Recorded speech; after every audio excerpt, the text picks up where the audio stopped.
The woman in the black funeral dress asked to see the body. Dara Adams stood in the corridor of Seoul National Hospital at 2:47 in the morning, holding a chart with a dead man's false name on it, and felt her heart try to leave her chest. Because the body the woman was asking for, the man all of Seoul believed had been cremated 9 days ago, was standing 12 feet away behind a curtain in room 7, holding his own 4-pole, with one finger pressed to his lips. "I was his fiancée," the woman said, dabbing at eyes that held no tears. "I have a right to see where he died." And Dara, a nurse who had never told a lie bigger than "I'm fine" in her entire life, looked into the face of the most beautiful woman she had ever seen, a woman she was suddenly, completely certain had helped put 3 bullets into the man behind that curtain, and heard herself say, "Of course. Follow me." One lie. That was how it started. By the end, she would tell 100 of them. To police, to killers, to his own blood, because of 6 words a dying man had whispered into the dark when he thought no one could hear him. "Don't tell them I'm alive." Welcome to Afro-Korean Love Stories. Tonight's story is about silent pain, deadly secrets, and a love that grew in the one place death couldn't reach. Drop the city you're listening from in the comments. I want to see how far this story travels. Now, let's dive into this amazing story. Dara Adams had worked the night shift for 6 years, and she had learned that the night tells the truth in a way the day never does. Patients lie at 2 in the afternoon. They perform for their families, for the doctors, for themselves. But at 3 in the morning, when the ward goes quiet and the machines hum like distant prayer, people become exactly who they are. She was 34 years old, Nigerian-born, Lagos-raised, the first nurse in her family, and the only one foolish enough, her mother's word, to take an international placement in South Korea. 6 years in, her Korean was fluent, her apartment was small, and her life was a clean, quiet loop. Work, sleep, video calls home. Church on the Sundays she wasn't on shift. She had stopped explaining to her aunties why she wasn't married. She had almost stopped explaining it to herself. The truth, which she told no one, was simple. Dara had loved one man, once, back home, and he had loved what she could do for him more than he had ever loved her. She had carried him through nursing school on her salary and her faith, and he had married someone else the year she left. Since then, she had kept her heart the way she kept her ward at night. Clean. Quiet. Visitors restricted. The John Doe arrived on a Tuesday at 3:12 a.m., and he arrived wrong. Gunshot patients came with noise, police radios, family wailing in the corridor, residents shouting for blood type. This one came in silence. 2 detectives who showed no badges. A surgeon Dara had never seen before, who operated for 5 hours and left without signing the chart. And a name, Lee Junho, 41, construction worker, typed neatly on the admission form above a body that had never done a day of construction in its life. Dara noticed everything. It was her curse. She noticed the hands first, smooth, manicured, a pale band of skin where a heavy watch had lived for years. She noticed the old scars under the new bullet wounds, the kind that made the trauma resident go quiet. She noticed that his emergency contact was a phone number that, when the day nurse dialed it, had already been disconnected. And she noticed that nobody came. For 9 days, nobody came. No mother, no brother, no colleague, no friend. In 6 years, Dara had never seen a man survive 3 bullets and have not one soul in the world knock on his door.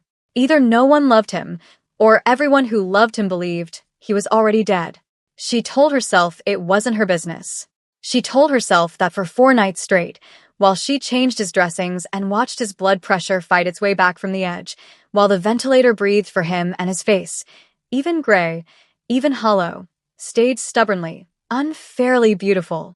High cheekbones, a mouth made for arrogance, black hair going soft with neglect. She was a professional. She had seen handsome men before, but at night, sedated men tell the truth. It was the 5th night when he started talking. Korean, low and broken, threaded through the morphine like a man arguing in his sleep. Most of it was noise. Some of it was names. And then, at 3:40 in the morning, with the ward empty and the rain loud against the window, the noise arranged itself into sentences, and Dara, standing over him with a syringe of antibiotics, made the mistake of listening. "They signed it," he whispered. "My own blood signed the order. I saw the seal." A long breath that shook at the bottom. Let them bury me. A dead man sees everything. His head turned. His brow folded like a boy's. The funeral? Don't cry at my funeral, don't tell them. His hand twitched against the sheet. Don't tell them I'm alive. And then a name. He said a name, soft as smoke, right at the end, and the monitor alarm went off in the next room, and Dara's head turned for 3 seconds, and when she looked back the name was gone, and she would spend a very long time wishing she had heard the end of that sentence. She stood frozen, syringe in hand, understanding arriving in cold layers. The false name, the vanished detectives, the disconnected number. 9 days and nobody came because there had been a funeral. Somewhere in the city, this man's family had already burned an empty box, and someone among them, my own blood, I saw the seal, had paid for the bullets in his chest. She was not supposed to understand Korean this well. She was not supposed to be in this room at 3:40 in the morning. She was not supposed to know that Lee Junho, construction worker, did not exist. Dara set down the syringe with shaking hands and made the only sensible decision available to her. She would forget it. Chart the vitals, finish the shift, request a ward transfer in the morning. Whatever war this man was hiding from, it was Korean, it was rich, and it was none of a Lagos nurse's business. She reached across him to silence his monitor, and his hand closed around her wrist. Not a twitch, a grip. Steady, deliberate, impossibly strong for a man with 3 holes in him. And when she looked down, his eyes were open, black, clear, and terribly, completely awake. How much did you hear? He said quietly, in perfect English. How much did you hear? There are moments that decide the whole shape of a life, and they never announce themselves. Dara Adams stood with her wrists locked in a dying man's grip, 3 floors of sleeping hospital beneath her, and understood, with a strange calm that comes to women in emergencies, that the next words out of her mouth would either save her life or end it. She could have lied. Any sensible woman would have lied. Enough, she said instead, her voice level. Enough to know your name isn't Lee Junho. Enough to know somebody in your own family signed the paper that put those bullets in you. And enough to know that if you squeeze this wrist any harder, you're going to tear your sutures, bleed out in 8 minutes, and make everything they did to you free of charge. Silence. Rain against the window. The monitor counting his heartbeat, which she noticed because she noticed everything, had not risen at all. A man with a stranger's testimony hanging over his life, calm as deep water. Then something moved through his face that she would later learn was rarer than his mercy. Surprise. You're not afraid, he said. I'm terrified, Dara said. But I've been terrified before, and I've learned it's no reason to let a man talk to me any way he likes. Let go of my wrist. Please. He let go. And calm Min-jae, though she didn't have his real name yet, lay back against the pillows of his narrow bed and looked at the night nurse the way a chess player looks at a board that has just done something boards do not do. You understand what you've heard could get you killed. I understand it already might have, she said. So you have a decision to make, and I'd rather you make it while I'm standing here than send someone to my apartment later. I'll make it easy for you. She picked up his chart, made her notation, hung it back with hands that only shook a little. I've been a nurse 16 years. I have held more secrets than a priest. Men tell me things at 3 a.m. they've never told their wives, and I have never once carried a patient's midnight out into the morning. Whatever war you're hiding from, I don't want it. I want to finish my shift, go home, call my mother, and sleep. You were never awake tonight. I never heard a thing. She turned for the door. Why? The word came quietly, but it stopped her the way a shout wouldn't have. You could sell what you know. The people who think I'm dead would pay you more than this hospital will pay you in 20 years. Everyone, he said, and for one unguarded second the ice cracked, and she heard the wound underneath it, has a price. Dara looked at him for a long moment. Beautiful. Broken, buried alive by his own blood, and so certain the whole world was for sale that her silence frightened him more than a gun would have. Not everyone, she said. Some of us were just raised right. Good night, Mr. Lee. Press the call button if the pain gets worse. It always gets worse before morning. She was at the door when he said it, quietly, like a man setting down a weapon. Min-jae. Kong Min-jae. His real name. She would understand much later, what it had cost him to give it, that in his world a name was a loaded gun-handed grip first, that he had not trusted a living soul with the truth in 9 days, and that he had just trusted her, a stranger, because of one sentence. Some of us were just raised right. "Good night, Mr. Kong," she said, and closed the door softly and stood in the corridor pressing her hand to her heart like she could talk it down. That should have been the end of it. She promised herself it was the end of it. But the night shift is long, and room 7 was on her rotation, and a secret shared is a rope tied between two people whether they want it or not. It started small, the way the real things always do. He was awake at 3 a.m. He was always awake at 3 a.m. now. She suspected he slept through the day shift entirely, and a man awake at 3 a.m. with no phone, no visitors, and no name will eventually talk to the only person alive who knows he exists. The 4th night, he asked where she was from, and when she said Lagos, he said he'd done business in Lagos once, and it was the only city that had ever out-negotiated him, and Dara laughed before she could stop herself, a real laugh, too loud for the ward, and she clapped her hand over her mouth, and he smiled for the first time. It changed his entire face. It was criminal what that smile did. The 6th night, she caught him refusing his food tray for the 3rd day running and came back at 4 a.m. with her own thermos. Pepper soup, made Sunday, meant for her own dinner. "If you're going to be stubborn with some protein in you." He took 1 spoonful with the caution of a man accustomed to poison, and then went so quiet, eating, that she pretended to check the monitor, so he wouldn't be watched doing it. When he finished, he said something in Korean low. "My grandmother made soup like this. She was the last person who ever fed me without wanting something." Then remembering that Dara understood. He looked up caught. And she just said, "Grandmothers are the same everywhere," and let him keep his dignity, and that, though neither of them said it, was the night it truly began. Because here is what nobody tells you about secrets. They do the work of years and days. Other couples get dinners, flowers, small talks stretched over months.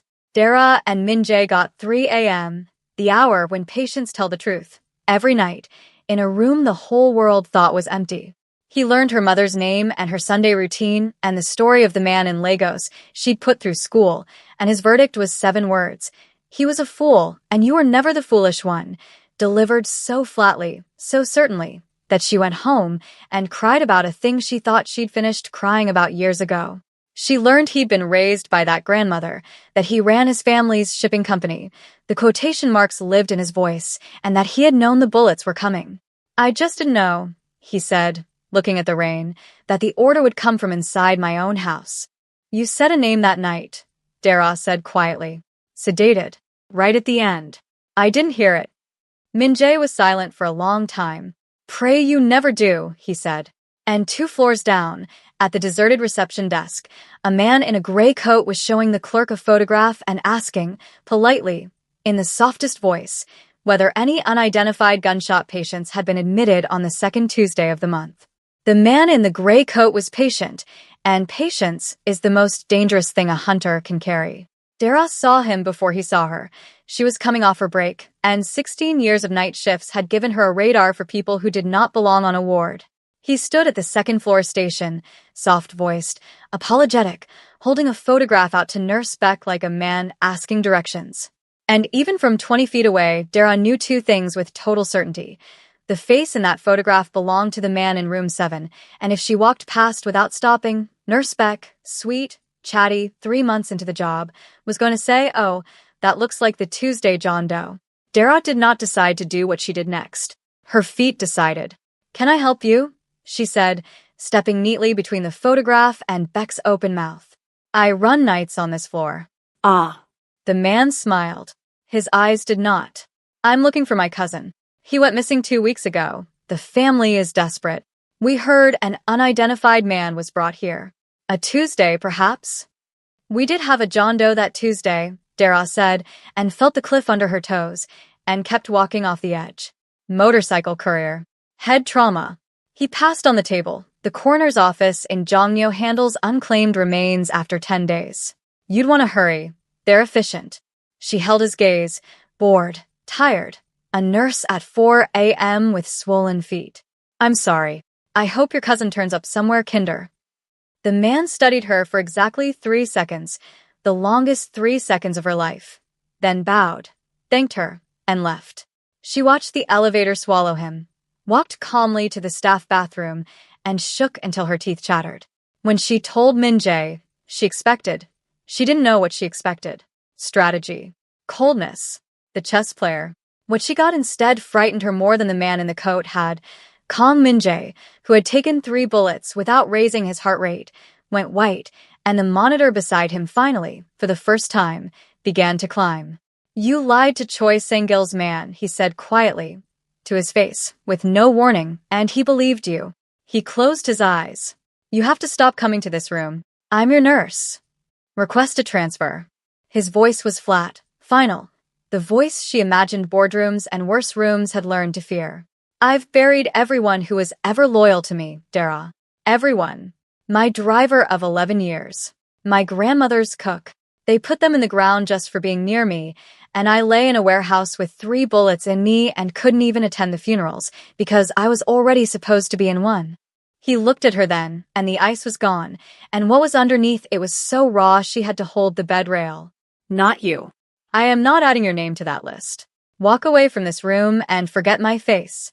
And Dara Adams, who had spent 6 years keeping her heart clean, quiet, visitors restricted, heard herself answer with a sentence that changed both their lives. "You had your chance to be rid of me," she said, "the night you grabbed my wrist. You chose to tell me your name instead. That was the smartest thing you've ever done and the most selfish, and it's too late to take it back now. I'm already on the list, Kong Min-jae. The only question left is whether you let me stand next to you on it, or whether you make me stand on it alone." The silence that followed was not empty. It was the fullest silence either of them had ever stood inside. He looked at her, this exhausted, magnificent woman in worn scrubs who had walked into his war with nothing but a thermos and a spine of solid iron, and something in his chest that had been dead longer than 9 days rolled over and drew breath. "Then God help you," he said softly, "because I find I'm not strong enough to send you away twice." 3 nights later, the woman in the black funeral dress came, and you already know that part. What you don't know is what happened after Dara said, "Of course, follow me." She led Yoon Chiren, that was the name on the visitor's log, written in a hand as elegant as its owner, away from room 7, down the far corridor, to the room where the motorcycle courier had actually died. She spoke of head trauma. She kept her voice in the soft register nurses save for the grieving.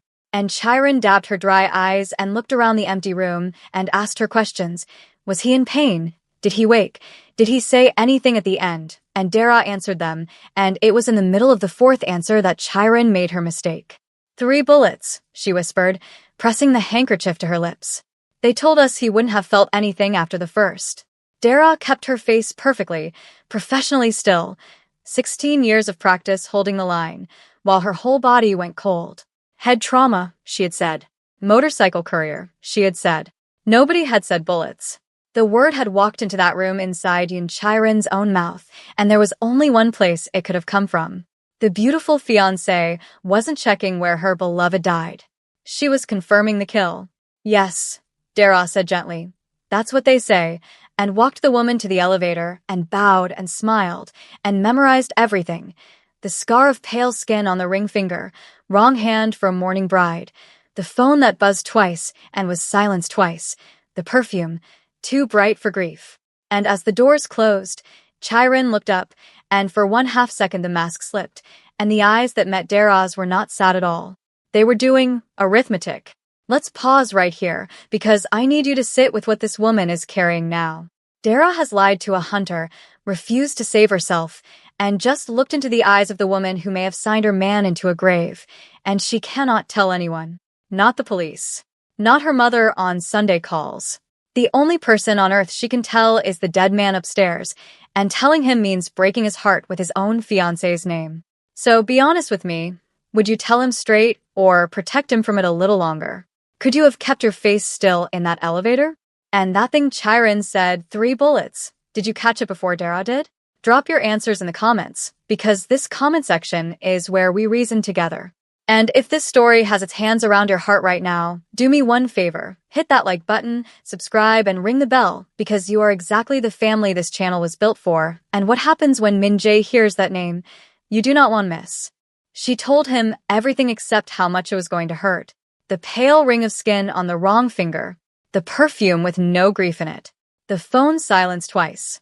And the 3 bullets that nobody, not the fake chart, not the invented courier, not one word out of Dara's own mouth, had ever mentioned. She laid it all out quietly, clinically, the way she'd deliver a diagnosis, standing at the foot of his bed at 3 in the morning with her hands folded so he couldn't see them tremble for him. Min-jae listened without moving. And when she finished, he did the thing that broke her heart properly for the first time. He nodded once, like a man receiving news he had already paid for. "You're not surprised," Dara whispered. "I was shot on a Tuesday," he said. "I had dinner with her on the Monday. She chose the restaurant." He looked at the window, at the rain that seemed to have been falling since the day he arrived. "She ordered for me. She was charming. She kissed me goodnight and told me to drive safe, and 11 minutes later my car was stopped on the Bampo Bridge by men who knew which door I'd be sitting behind." A breath. "I have replayed that dinner every night in this bed. I kept finding reasons it couldn't be her. You've just taken the last one away from me, and I find," his voice, for the first time since she'd known him, cracked down the middle. "I find I'm grateful. Which is its own kind of sad, isn't it? Min-jae. There's more. You should have all of it." He reached for the phone she had smuggled him, a cheap prepaid thing she bought with cash at a corner shop, the single most criminal act of her law-abiding life, and turned the screen toward her. A Society page article, 3 days old. A photograph of Yoon Chirin, radiant in white lace, on the arm of a tall young man with a beautiful, weak, familiar face. Calm group air announces engagement. A season of mourning gives way to joy. "My brother," Min-jae said. "Min-suk. Half-brother. My father's son by his second wife. I taught him to ride a bicycle. I covered his debts, twice, quietly, so our father would never know. When my father died and the family council needed a head, I took the seal so Min-suk wouldn't have to carry what it costs." His thumb moved across the photograph with terrible gentleness. "The order that killed me carried the family head seal, Dara. I saw the stamp on the paper. There are only 2 hands that seal has ever lived in. One of them is mine." The room was very quiet. Even the rain seemed to lean in. 3 weeks, Dara said softly. "He buried you 3 weeks ago, and he's already engaged." "To your," she couldn't finish it. "To my fiancé." "Yes." Min-jae set the phone face down, and when he looked up at her, she watched him do the thing he did. Watched him reach for the ice, the stillness, the chess player, and watched it fail. It simply wasn't there anymore. 9 days of pepper soup and 3 a.m. and a woman who was raised right had melted it out of him, and what was left sitting in that hospital bed was just a man, betrayed by his blood, erased from his own life, alive in one room of one hospital in a city that had already finished mourning him. "Everything I built is now," he said. "My company, my house. My name is on a stone on a hill in Payu. There is officially nothing left of me, Dara. So I need to know something, and I need the truth, because you're the only person alive who has never lied to me." He held her eyes. "The man they buried, the man with the seal and the towers and the terrifying reputation is gone. If I walk out of this hospital, I walk out as no one. A dead man with a borrowed name. So, why are you still here? What could a woman like you possibly want from what's left?" And Dara understood, finally, the question under the question, the one he'd been asking since the night he offered her money and she wouldn't take it. Everyone has a price. What's yours? No one had ever wanted the man. Only the seal. She crossed the room and took his face in both hands the way you hold something you have decided you are not going to lose, and answer him. "You think you became no one," she said. "Min-jae, look at me. The company, the seal, the name on the stone. That was the costume. I never met that man. I don't want that man. I fell for the stubborn one who wouldn't eat, who talks in his sleep, who remembered his grandmother's soup, and tried to send me away to keep me breathing. He's not no one. He's the realest thing I have ever held in my 2 hands, and I have been alive 34 years and loved exactly one man before you, and he wanted my salary. So you ask me what I want." Her thumb traced his cheekbones slow. "I want the dead man. The world can keep the rich one." For a moment he didn't breathe at all. Then Kong Min-jae, Mafia boss, ghost, heir to nothing, pulled the night nurse down to him and kissed her the way drowning men break the surface, like the air on the other side of her mouth was the first he'd trusted in years. It was not a polite kiss. It was 9 nights long. Her clipboard hit the floor and neither of them heard it, and when they finally broke apart, both of them shaking, his forehead against hers, he laughed, young, wrecked, disbelieving, and whispered the sentence she would keep for the rest of her life. Every word I've said since I woke up in this room was a lie to someone, Dara Adams. You're the only thing I didn't lie about. She was still smiling against his mouth when her pager went off. Nurse Beck, front desk. 2 lines that turned Dara's blood to ice water. That man from before is back asking for you by name. Says the Jongnyo corner has no record of any courier. Should I send him up?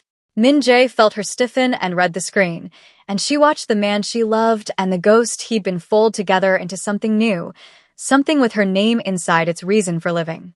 Dara, he said, very calmly, pulling the 4 line from his own arm. Help me get dressed. It seems I have to come back from the dead a little earlier than planned.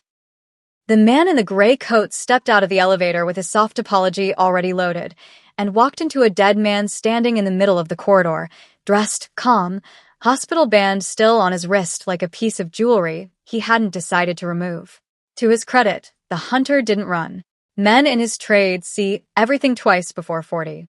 But Dara, standing at Min Jae's shoulder, watched the photograph in his memory line itself up with the face in front of him and watched his whole posture change, from hunter to messenger, because that is what happens to hired men when the mark turns out to be alive, unafraid, and smiling. You've been looking for me for 2 weeks, Min Jae said pleasantly. I'll save you the fee. Go back to whoever pays you and deliver 1 sentence. The seal was used by a living man's family, and the living man is coming to take it back. Word for word. And tell them, his hand found Dara's, deliberately in full view. The nurse is under the protection of everything I have left. Which is more, he added softly, than anyone believes. The man looked at their joined hands, bowed, deeper than politeness required, and left. The engagement banquet of Kong Min-suk and Yoon Chae-rin was held 11 days later in a hotel ballroom with 400 guests, and it will be remembered in Seoul for exactly one reason. The moment the doors opened at the toast, and the dead elder brother walked in wearing a black suit, 3 healed bullet wounds, and a night nurse from Lagos on his arm like a queen. Dara would remember the silence, 400 glasses stopping midair. She would remember Chae-rin's face doing its arithmetic one final, frantic time. But most of all she would remember Min-suk, because the boy dropped his glass, and the sound he made was not guilt. It was joy. Raw, ugly, weeping joy. The sound of a man being handed back the thing he could not live with losing, and he crossed that ballroom at a run and gripped his brother like a drowning child, saying it over and over into his shoulder. Hyung, they told me you were already dead. They told me you were already dead. And there it was. The truth, arriving the way it always does, too late and all at once. The succession paper. Min-suk wept. She brought it to me the night of the accident. She said you died on the bridge, that the council needed a signature and seal by morning or the company would be frozen. She held my hand while I stamped it. Hyung, I buried you. I chose your stone. He stopped. He straightened. And Dara watched the weak, beautiful face do the first strong thing of its life, turn toward its own fiancé. But you knew before anyone called us. You were planning the funeral while he was still on the operating table. Chae-rin, what did you do? Chae-rin stood very still in her lace and looked at the 2 brothers, the one she'd tried to bury and the one she'd nearly finished stealing, and then, strangely, her gaze slid past both of them and found Dara, and the mask came off entirely. What was underneath wasn't hatred. It was something colder. Recognition. One strategist saluting another across a lost board. You, she said quietly, should have taken the money. Everyone has a price. So I've heard, said Dara Adams. Some of us were just raised right. They never got to arrest her. In the crush of security and shouting and 400 phones, Yoon Chae-rin set down her champagne, stepped through a service door, and walked out of the story the way smoke leaves a room, leaving behind a forged seal, a hollow grave, and a jet that departed a private airfield 40 minutes later with no filed destination. They never found her. He never stopped looking. But that came later. That night, in the wreckage of the banquet, Min Jae stood before the stunned family council, the uncles who had signed off on his funeral a little too quickly, the cousins already redecorating his office, and he did not take revenge. He did something none of them had a defense against. He resigned, slid the recovered seal across the table to his weeping brother. "You buried me once," he told the council. "Stay buried to me, and we're even." And then Korea's most feared dead man took the hand of a night nurse in a department store dress and walked out of his empire the way other men walk out of prison. 3 months later, at 3:07 in the morning, Dara came off shift and found him waiting at the hospital entrance in the rain. No umbrella, no bodyguards, holding her old thermos in both hands like an offering. Inside it, pepper soup he had made himself, from her mother's recipe, obtained through a Sunday video call Dara had known nothing about, and sunk to the bottom, wrapped in wax paper, his grandmother's ring. "I checked the visiting rules," Min-jae said, as the rain flattened his expensive haircut and her heart, clean, quiet, restricted, for 6 long years, threw its doors open for good. "Family is allowed at any hour. Marry me and I'll never make you sneak me in again." She said yes before he finished the sentence. Some questions have been answered since the 5th night, and both of them knew it. Here's the thing about being buried. It shows you, with terrible honesty, who mourns and who measures. Min-jae lost an empire and found the one person who would have sat by that hospital bed if he'd woken up owning nothing at all, and maybe that's the only wealth that has ever really counted. Everyone had a price in the end. Hers was simply too high for money. The truth, at 3 a.m., from a man with nothing left to lie for. So tell me, if you had heard what Dara heard on that 5th night, would you have kept the secret, or protected yourself and reported it? Could you forgive Min-suk, whose weakness was the weapon someone else fired? And Min-jae walking away from the entire empire for a life at street level, the most romantic thing a man can do, or a decision he'll regret? Drop your answers below. This comment section belongs to you, and I read everything. And listen, they never found Yoon Chae-rin. Min-jae never stopped looking. If tonight's story held your heart in its hands, hit that like button, subscribe, and turn on the bell. New love stories drop every single week, and this family is not complete without you in it. Share this one with somebody who needs reminding that being loved for what you own is not the same as being loved.